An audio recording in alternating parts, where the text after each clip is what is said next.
Welcome friends, welcome to my channel Hemant SCERT. अगर आपने अभी तक नहीं किया हमारे चैनल को सब्सक्राइब तो फटाफट जाके चैनल को सब्सक्राइब कर लें and press the bell icon for regular notifications.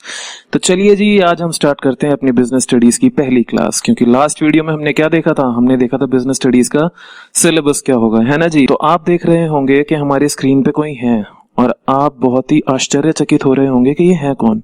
तो चलिए जी, आज हम सुनाते हैं आपको एक कहानी, ठीक है। समझो जी, बिजनेस स्टडीज तो हम पढ़ ही नहीं रहे, हम क्या कर रहे हैं, हम तो सिर्फ कहानी सुन रहे हैं, है ना। कई बच्चे इनको जानते भी होंगे, ठीक है। इनका नाम है जमशेदजी नुसरवांजी टाटा, ठीक है। अब टाटा नाम से कुछ कुछ आपको क्या आ रहा होगा, कुछ कुछ समझ में आ रहा होगा कि ये है कौन। ओके जी, तो ये हैं हमारे टाटा ग्रुप के फाउंडर, ठीक है। ये कौन है, टाटा ग्रुप के फाउंडर हैं जी ये, ठीक है। आजकल जिन टाटा को हम जानते हैं वो जो टाटा हैं वो कौन है,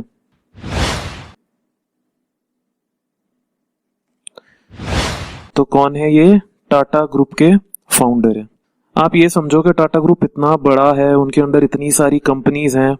अगर एक बंदे ने उस ग्रुप को स्टार्ट किया होगा तो आप इमेजिन कर सकते हो उनकी कितनी डेडिकेशन रही होगी, उनके दिमाग में यार कितनी प्लानिंग रही होगी। आप खुद सोच के देखो, है ना। अगर आपके हाथ में एक ऐसा मौका मिल जाए आपको कि आपको एक ऐसा एम्पायर खड़ा करना है कि जो फ्यूचर में इतना बड़ा बन जाएगा, दैट मीन्स आपकी अप्रोच जो होनी चाहिए वो क्या होनी चाहिए, फ्यूचरिस्टिक होनी चाहिए, है ना। आपका दायरा इतना बड़ा होना चाहिए कि आप उस लेवल तक क्या कर सको, सोच सको। तो आज जैसे आपको पता ही है कि जो टाटा ग्रुप है ना, टाटा ग्रुप जो है वो क्या है, एक पूरा ग्लोबल बिजनेस बन चुका है। ग्लोबल बिजनेस से मैं कहना क्या चाह रहा हूं कि इसने क्या कर दिया है, पूरी दुनिया पे अपनी छाप छोड़ दी है ना। तो हम क्या कह सकते हैं कि that Tata group has marked its presence in the whole world, पूरी दुनिया में अपनी छाप छोड़ दी है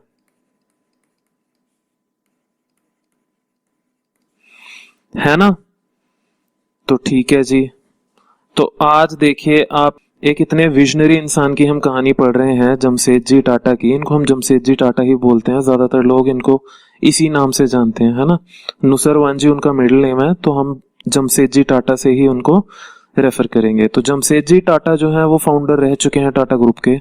टाटा ग्रुप को इतना बड़ा बनाया उन्होंने क्योंकि उन्होंने ही बीज बोया था इस बिजनेस का, कि आज ये इतना बड़ा बिजनेस बन चुका है कि ग्लोबल लेवल पे पूरी दुनिया में क्या है, इसने अपनी छाप छोड़ी हुई है ना। और पूरी दुनिया से हम क्या कहना चाह रहे हैं, पूरी दुनिया से मतलब है कि इनकी जो आज की डेट में प्रेजेंस है वो कहाँ है, वो 100 कंट्रीज में है, ठीक है। 100 कंट्रीज अक्रॉस 5 कॉन्टिनेंट्स। भाई 5 कॉन्टिनेंट्स का दायरा छूते हुए 100 देशों में इसने क्या बना ली है, अपनी जगह बना ली है, ठीक। आप सोच सकते हैं कि जमशेदजी नुसरवांजी ने एक कितने बड़े लेवल पे सोचा होगा, है ना। उनकी अप्रोच कितनी फ्यूचरिस्टिक रही होगी। उन्होंने यार देखो कितना, मतलब एक बड़े लेवल पे इतना बड़ा एक ग्रुप खड़ा कर दिया कि उन्होंने, आई थिंक मुझे लगता है कि उन्होंने सोच लिया होगा कि फ्यूचर में ये बिजनेस ऐसे ऐसे करेगा, है ना। क्योंकि उनका एक विजन ही इतना बड़ा था। अच्छा, तो जो ये बिजनेस इतना बड़ा बना, आपको क्या लगता है कैसे बना होगा। ये बना जी 2 चीजों की वजह से।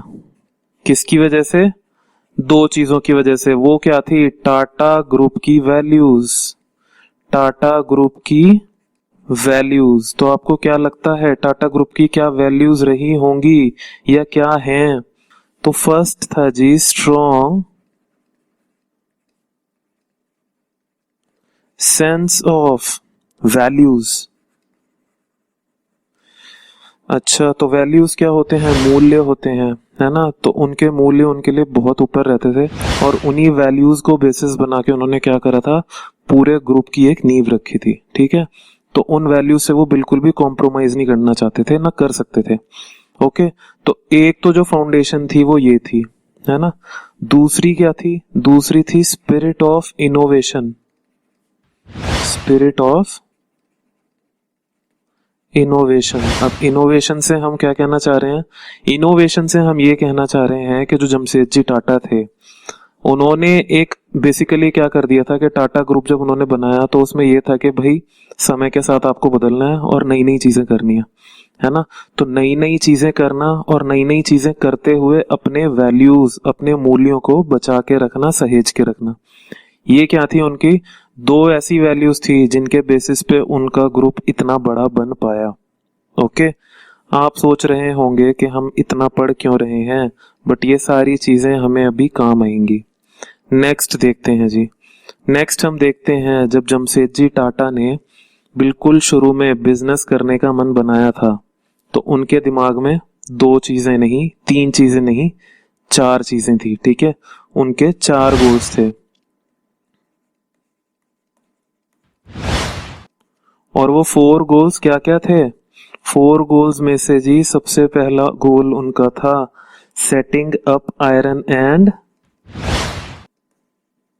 Steel company. ठीक है, पहला गोल उनका था कि भाई मैं क्या करूंगा, आयरन एंड स्टील कंपनी एक बहुत बड़ी खोलूंगा। दूसरा गोल उन्होंने अपना बनाया वर्ल्ड क्लास लर्निंग इंस्टीट्यूशन। वो चाहते थे कि एक ऐसा कोई इंस्टीट्यूशन हो जहां पे बच्चे बहुत ज्यादा पढ़े लिखे हमारे देश में, है ना, और जिसका बहुत बड़ा नाम हो। तो सेकंड था world class learning institution.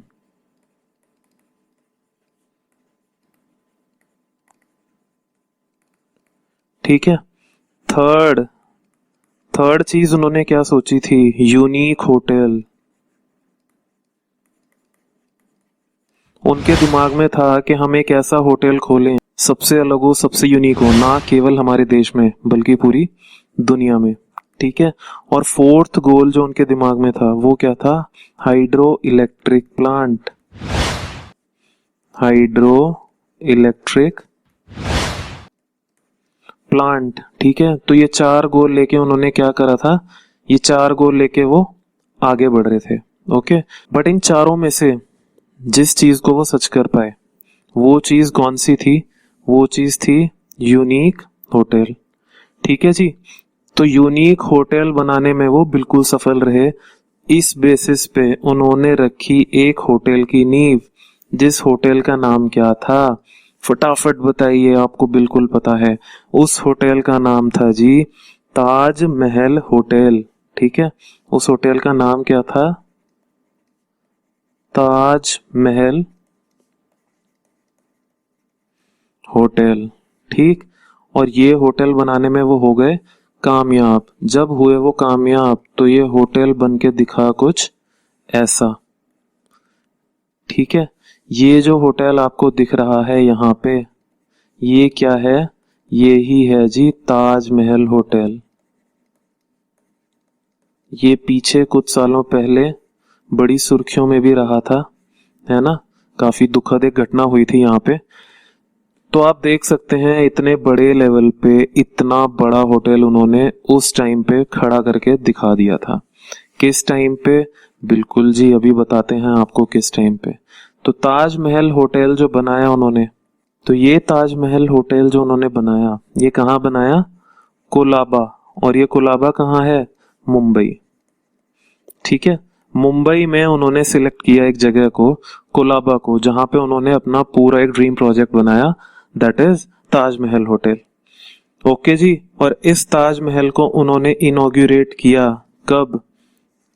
इनॉग्यूरेटेड on,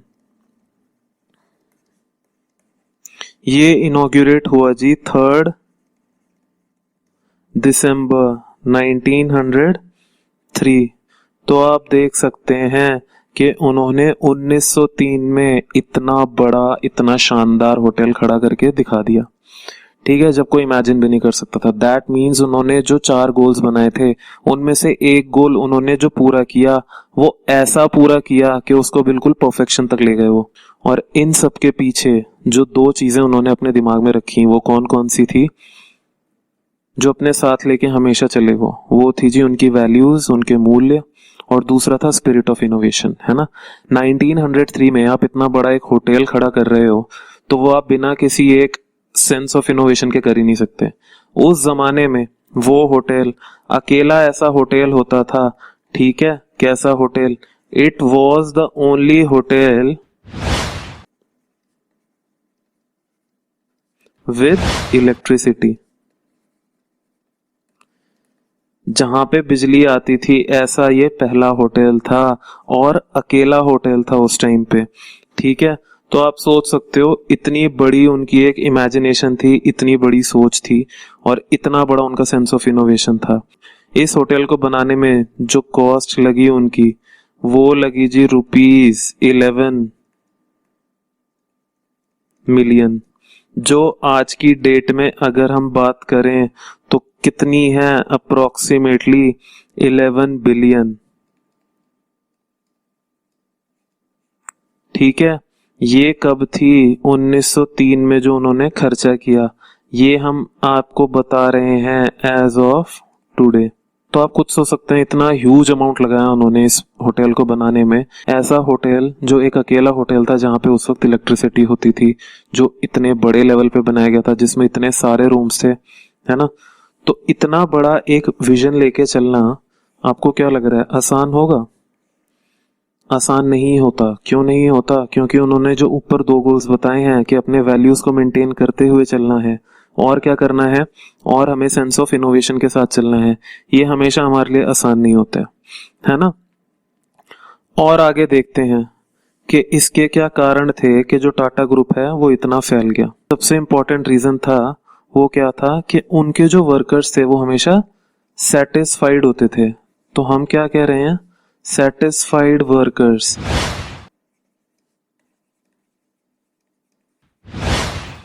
है ना। ये क्या है? ये मैं आपको बता रहा हूं reasons behind growth of Tata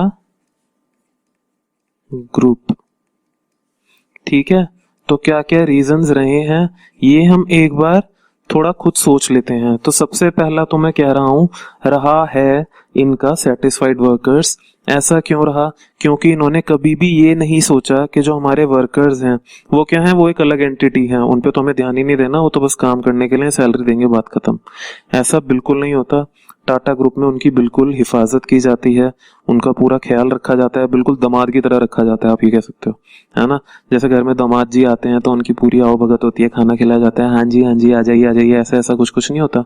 तो ऐसा ही होता है टाटा ग्रुप में। एक बार आप टाटा ग्रुप में एंटर कर जाएं तो क्या होता है? बिल्कुल जी, आपको दामाद की तरह रखा जाता है, आपकी पूरी सेवा की जाती है। सेकंड जी, सेकंड क्या है?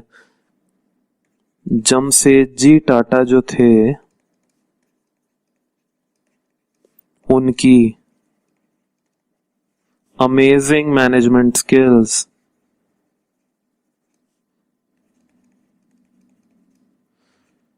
ठीक है जी, अमेजिंग मैनेजमेंट स्किल्स। मैनेजमेंट का मतलब क्या हुआ? मैनेजमेंट बना है आपका कुछ शब्दों को मिला के मैनेज मैन टी, ठीक है। ये मैनेजमेंट को मैंने कर दिया ब्रेक, तो मैनेज में आ गया जी मैनेजिंग, मैन में आ गया जी मैन। यानी ये मैं मैन से कहना चाह रहा हूं हमारे पास जो होते हैं रिसोर्सेज, इकोनॉमिक्स में पढ़ा होगा आपने, है ना, या पढ़ रहे होंगे आप। टी से मैं कह रहा हूं टैक्टफुली, ठीक है जी। तो हम क्या कर रहे हैं? मैनेजिंग रिसोर्सेज टैक्टफुली, उसको बोला जाता है मैनेजमेंट। यानी मैं यहाँ क्या समझाना चाह रहा हूँ आपको कि जो जमशेदजी टाटा जी थे उनकी जो एक क्षमता थी रिसोर्सेज को बहुत अच्छे से मैनेज करने की, बहुत टैक्टफुली दिमाग से मैनेज करने की, वो उनकी स्किल्स बहुत ज्यादा अमेजिंग थी, बहुत ज्यादा उनकी तगड़ी थी। और ये एक बहुत बड़ा रीजन था किसके पीछे? टाटा ग्रुप के इतना बड़ा होने के पीछे, उसकी इतनी ग्रोथ होने के पीछे, ठीक है। तो सबसे पहला जो मेन पॉइंट था वो क्या था? सेटिस्फाइड वर्कर्स जी। इनके वर्कर्स बिल्कुल सेटिस्फाइड रहते हैं। लेकिन सेटिस्फाइड कैसे रहेंगे? जब तक आपकी मैनेजिंग स्किल्स ही अच्छी नहीं होंगी तब तक आप उनको सेटिस्फाइड रख ही नहीं सकते, या तब तक आप ऐसी लेबर फोर्स रख ही नहीं सकते जो आपके लिए प्रोडक्टिव हो, है ना। तो ये सब चीजें जो थी ये किस में थी, ये जमशेदजी टाटा जी में थी। अच्छा जी, तो अभी तक हमने 2 पॉइंट देख लिए, satisfied workers and amazing management skills of Jamshedji Tata. Jamshedji Tata की तो थी ही, उनकी जो मैन पावर थी नीचे जो उन्होंने मैनेजर्स रखे थे उनकी भी मैनेजमेंट स्किल्स बहुत अच्छी थी, तभी इतने बड़े लेवल पे काम हो पाता है ना। तो थर्ड पॉइंट हम देख रहे हैं, थर्ड पॉइंट की मैं बात करूंगा वो क्या है, वैल्यूज एंड प्रिंसिपल्स, है ना जी। अब यहाँ पे वैल्यूज तो हो गए क्या, ये हो गए हमारे मूल्य, और प्रिंसिपल्स क्या होते हैं, प्रिंसिपल्स होते हैं जी हमारे सिद्धांत। सिद्धांत, तो मैं क्या कहना चाह रहा हूं कि जो टाटा ग्रुप है उसमें मूल्यों की और सिद्धांतों की एक अलग जगह है, उनकी एक अलग कद्र है और एक अलग ही वैल्यू है, उनको बहुत ऊपर रखा जाता है टाटा ग्रुप में, है ना। अब वैल्यूज एंड प्रिंसिपल्स हम क्या कह सकते हैं, वैल्यूज और प्रिंसिपल्स हमारे ऐसे होने चाहिए जिससे हमारी कम्युनिटी को या हमारी सोसाइटी को बिल्कुल भी नुकसान ना पहुंचे, है ना। जब आप कम्युनिटी या सोसाइटी को कोई भी हार्म नहीं पहुंचाते तब जाके आप वैल्यूज और प्रिंसिपल्स को अपने एक ऐसे दायरे में रखते हो, उस दायरे में फिर आप रह के ग्रोथ ही करते हो, है ना। तो मैं क्या कहना चाह रहा हूं कि जो टाटा ग्रुप की वैल्यूज और प्रिंसिपल्स थी वो ऐसी थी कि जिनसे ना तो कम्युनिटी को कोई नुकसान पहुंच रहा था, ना सोसाइटी को कोई नुकसान पहुंच रहा था, उनको इनफैक्ट फायदा हो रहा था, है ना, उनके वर्कर्स को फायदा हो रहा था, जो पूरा नेशन है उसको फायदा हो रहा था, एनवायरमेंट को फायदा हो रहा था। जब ये सारी चीजें मिलके एक साथ काम करने लग जाती हैं दैट मीन्स आपके वैल्यूज और प्रिंसिपल्स बिल्कुल सही है, ठीक है। तो ये चीज जो थी, ये चीज भी जमशेदजी टाटा जी में बहुत थी। वो क्या करते थे, उनका जो एक विजन था वो यही था कि भाई अगर आप वैल्यूज और प्रिंसिपल्स को बना के या मेंटेन करके नहीं चलोगे तो कोई भी एंटरप्राइज ग्रोथ नहीं कर सकता, ठीक है जी।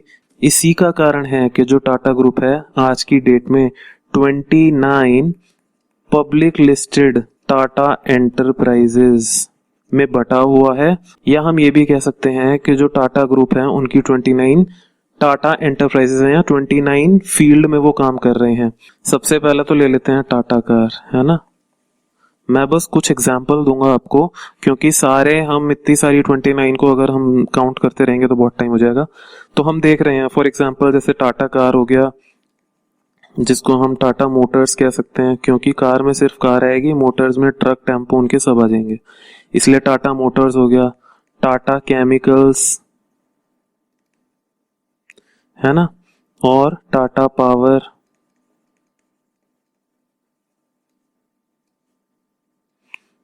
और जी टाटा कंसल्टेंसी सर्विसेज, जिसको हम किस नाम से जानते हैं, टीसीएस, ठीक है, और एटसेट्रा एटसेट्रा। बहुत सारी हैं, बहुत सारी पब्लिक लिस्टेड एंटरप्राइजेज हैं जिसमें आज की डेट में टाटा ग्रुप क्या कर रहा है, फ्लरिश कर रहा है, बहुत अच्छा काम कर रहा है, ठीक है। तो ये सब जो पॉसिबल हुआ है ये किस चीज की वजह से पॉसिबल हुआ है, पीछे हमने पढ़ा था वो पॉइंट दिमाग में रखते हुए चलना। ये इतनी लंबी कहानी सुनाने का कोई मतलब है, कोई लॉजिक है, क्योंकि जो फर्स्ट क्लास है उसमें मैं कहानी सुना रहा हूं तो दैट मीन्स उसके पीछे कुछ ना कुछ एक रीजन है ना जी। ओके, तो आप ये ध्यान रखिएगा कि इन्होंने इतनी मेहनत से इतना सब कुछ करके इतना बड़ा टाटा ग्रुप को बनाया, उसके पीछे जो जो चीजें थी वो आपको बिल्कुल दिमाग में फिट रखनी है। वो कौन कौन सी थी, उनकी मैनेजमेंट स्किल्स, वर्कर्स को अच्छे से देखभाल करना, उनकी वैल्यूज, उनके मॉरल्स, उनके प्रिंसिपल्स, उनकी मैनेजमेंट स्किल्स, ये सब आपको दिमाग रखते हुए चलनी है। ओके जी, एक चीज और देखते हैं यहाँ पे, एक चीज और है जी, टाटा ग्रुप जो है, टाटा ग्रुप की एक और खास बात है, और वो खास बात क्या है, इनकी strong sense of social responsibility. Social responsibility का मतलब क्या हुआ, सोशल, सोशल वर्ड किससे रिलेटेड है, सोशल वर्ड रिलेटेड है सोसाइटी से। तो सोसाइटी क्या होता है, सोसाइटी को बोलते हैं हम समाज, ठीक है। तो समाज के तरफ जो हमारी जिम्मेदारी हैं या जिम्मेदारियां हैं, उनको समझते हुए अगर हम कोई काम करते हैं, ठीक है, तो वो काम क्या करता है, ज्यादा अच्छे से कर पाते हैं हम, ज्यादा सफल होता है वो, उसमें ज्यादा हम फ्लरिश करते हैं। ये चीज टाटा ग्रुप में भी है। ये क्या करते हैं जी, ये क्या करते हैं जी, ये बहुत अच्छे से बैलेंस मेंटेन करते हैं कुछ चीजों में। और वो चीजें कौन कौन सी हैं, वो सबसे पहली चीज है इकोनॉमिक प्रोस्पेरिटी। मतलब पैसा तो खूब कमाती है ये कंपनी, है ना, पैसा खूब कमाती भी है और पैसा खूब देती भी है सरकार को, ठीक। दूसरा क्या है, एनवायरमेंटल रिस्पॉन्सिबिलिटी। और तीसरा क्या है, तीसरा है सोशल रिस्पॉन्सिबिलिटी। ओके जी, तो ये तीन चीजें जो हैं, इन तीन चीजों का जो तराजू है, टाटा ग्रुप इसको बहुत अच्छे से मेंटेन करता है। जो टाटा ग्रुप ने अपना तराजू बनाया हुआ है वो कुछ इस प्रकार से है, ठीक है। अगर मैं बोलूं तो ये जो तराजू है ये हमेशा क्या रखते हैं, वो बैलेंस रखते हैं। अगर वो पैसा कमा रहे हैं तो वो ये नहीं भूलते कि पर्यावरण के तरफ उनकी क्या जिम्मेदारी है। और पर्यावरण या एनवायरनमेंट के टुवर्ड्स हमारी रिस्पॉन्सिबिलिटी क्या है, वो सब आप जानते ही हैं, क्योंकि आजकल इतना पोल्यूशन है, इतना सब कुछ है। तो दैट मीन्स हम यहाँ पे क्या कह रहे हैं कि जो टाटा ग्रुप है, ठीक है जी, आप पैसे तो कमाएंगे ही अगर आप बिजनेस कर रहे हैं तो, बट वो पैसा कमाने के लिए दो बातों के साथ कॉम्प्रोमाइज नहीं करते, एक पर्यावरण के साथ और एक समाज के साथ, ठीक है।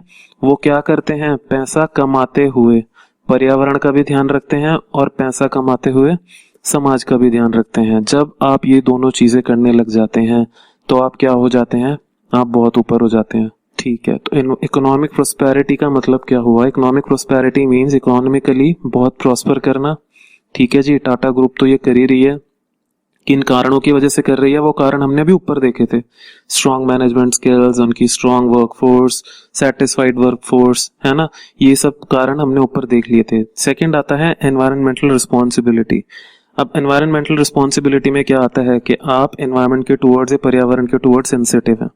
ये टाटा ग्रुप अच्छे से समझता है और वो करता भी है और वो सेंसिटिव है भी। जो क्लाइमेट चेंज है उसके टुवर्ड्स, जो आपका ग्रीन हाउस इफेक्ट है, जो भी आपकी आजकल चेंजेस आ रही हैं एनवायरनमेंट में, पोल्यूशन हो गया, व्हीकल्स हो गए जो पोल्यूशन करते हैं, दैट्स द रीजन कि जो टाटा ग्रुप है उन्होंने क्या इलेक्ट्रिक व्हीकल्स भी बनाने स्टार्ट किए, है ना। क्यों, क्योंकि उन्हें पता है कि अगर हमारा एनवायरनमेंट खराब होगा, हमारा पर्यावरण खराब होगा, दूषित होगा, तो क्या होगा, उससे अल्टीमेटली समाज पे इफेक्ट पड़ेगा, और समाज पे इफेक्ट पड़ेगा तो अल्टीमेटली किस पे इफेक्ट पड़ेगा, भाई बिजनेस पे भी इम्पैक्ट पड़ेगा, है ना। इसलिए वो क्या करते हैं, अपनी इन्वायरमेंटल रिस्पॉन्सिबिलिटी को बहुत अच्छे से फुलफिल करते हैं और निभाते हैं। थर्ड आता है सोशल रिस्पॉन्सिबिलिटी। सोशल रिस्पॉन्सिबिलिटी में हम बात करते हैं किसकी, सोशल रिस्पॉन्सिबिलिटी में हम बात करते हैं कि चाइल्ड राइट्स हो गए, है ना, या वर्कर्स की जो कंडीशन होती है फैक्ट्रीज में, इंडस्ट्रीज में, उसके लिए बात हो गई। ये सब चीजों में भी क्या है, टाटा ग्रुप बहुत एक्टिव रहता है और सोशल इश्यूज में एनजीओज के साथ मिलके ये बहुत काम करते हैं, है ना। तो ये टाटा ग्रुप की इतनी सारी खासियत ही हैं जिनकी वजह से इतना ग्रो कर पा रहा है वो। ओके जी, आप समझ पा रहे होंगे। तो हम कह सकते हैं कि जो टाटा ग्रुप है, it has been built on the foundation of, इनकी नींव किन किन चीजों से बनी हुई है। पहली चीज है वो ट्रस्ट, और दूसरी चीज है ट्रांसपेरेंसी, ठीक है। तो हमने क्या बोला, जो फाउंडेशन है टाटा ग्रुप की, जो भी फाउंडेशन है टाटा ग्रुप की, वो दो चीजों से मिलके बनी है, एक है ट्रस्ट और एक है ट्रांसपेरेंसी। ट्रस्ट का मतलब क्या हो गया भाई, विश्वास, है ना। विश्वास इन्होंने मेंटेन करके रखा है लोगों का, और ये करके रखते हैं, और यही इनकी क्या है, एक फाउंडेशन है कि भाई आपको विश्वास बना के रखना है लोगों का, ठीक है। और दूसरी है ट्रांसपेरेंसी, ऐसी कोई चीज नहीं करनी हमें जो हमें छुपानी पड़े, इसलिए हम क्या करेंगे, हम सब कुछ लोगों के सामने रख देंगे, ठीक है। ट्रांसपेरेंट रखेंगे अपनी चीजों को, ताकि उससे क्या बढ़े, अल्टीमेटली ट्रांसपेरेंसी होगी तो विश्वास ही तो बढ़ेगा, है ना। अगर आप अपने पेरेंट्स को घर में सब कुछ बातें बताओगे तो उनका आप पे विश्वास बढ़ेगा। अगर आप बातें छुपाओगे, उनको पता चलेगा कि भाई ये तो झूठ बोलता रहता है, तो क्या होगा, उससे विश्वास टूटता है ना। तो इससे हम क्या कहना चाह रहे हैं कि भाई अगर चीजें आप सब कुछ रखोगे लोगों के सामने, उससे अल्टीमेटली आपका विश्वास क्या होगा, और बढ़ेगा कम्युनिटी में, समाज में, है ना। और समाज में अगर आपका विश्वास बढ़ रहा है, दैट मीन्स आप क्या कर रहे हैं, आप बहुत अच्छा काम कर रहे हैं। ठीक है जी।